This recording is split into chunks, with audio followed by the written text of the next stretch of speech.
Committee of Paupers between former Deputy President Rigathi Gachagua and now Kenya Party leader Martha Karua may, as from today, change the course of politics between the two leaders, both of whom hail from the populous Mount Kenya region.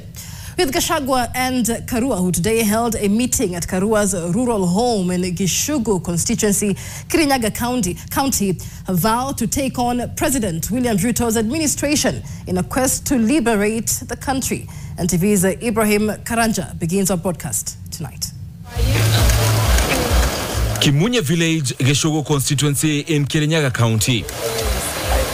The home of NAK Kenya Party leader Martha Wangari Karua played host to unfamiliar guests as former Deputy President Rigathi Gachagua, his spouse Pastor Dorcas Rigathi, and a host of political leaders christening themselves as Itungati paid homage to the Iron Lady of the region's politics. For political leaders who haven't seen eye to eye for over 2 years, their rift especially widened by the bruising 2022 presidential elections that saw them as presidential running mates to the main opposing parties. Gachagua brought significant gifts for Karua, being 8 sheep with significant interpretation. 2, a male and a female, intended to be raised with Karua's flock, indicating a wish for prosperity. 1, which was slaughtered and eaten, shared between the two, and 5, which the NAK Kenya Party leader is to keep, so as to have food for defending the community whenever they visit. Real politics was at play, with both heaping praises on each other. Where we are as a country, we don't have a choice. We don't have a choice. All of us must come together, men and women of integrity, and who mean well for this country. A journey of uniting and liberating Kenya has begun. They criticized President William Ruto's administration, blaming him for mismanagement of the country and promising the head of state a resounding defeat. The country is on downtrend in matters economy, theft of public funds, and too much corruption.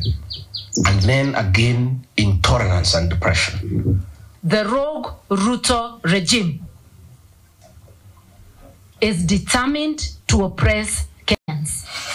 It's a merciless regime that resembles the oppressive colonial regime. Applauding the Gen Z for their continued vigilance online, they also called on them to effect their clamor for change by registering as voters. The public awareness on smartphone is good, A1.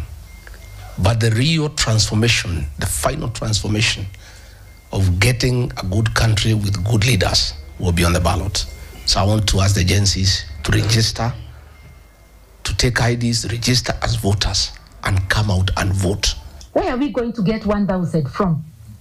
This is a scheme to deny the Gen Z the ability to register as voters. We want free ID cards for our youth, and we want continuous registration of voters. With both Rigathi and Karua harboring individual clamor for the presidency, they have announced that they will unite with other candidates and form a united front to unseat President Ruto. Other Kenyans want to work with us. Nobody can isolate us. Everybody wants to work with us because we are honest people. We are people of integrity. Karua indicated that her NAK Kenya party is rebranding to the People's Liberation Party, even as Gachagua's supporters count days before his hyped announcement of a political direction. This visit just showing the lengths that the former second in command is willing to go to completely wrestle Mount Kenya from Kenya Kwanza.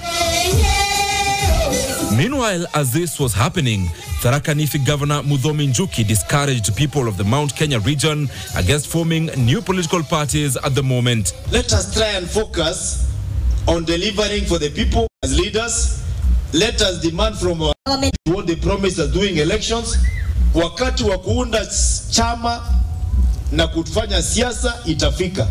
Pundits have always argued that Gachagua's Waterloo in his ouster battle was the fact that he joined hands with William Ruto without a political party of his own in a coalition where other party leaders signed cooperation pacts. Ibrahim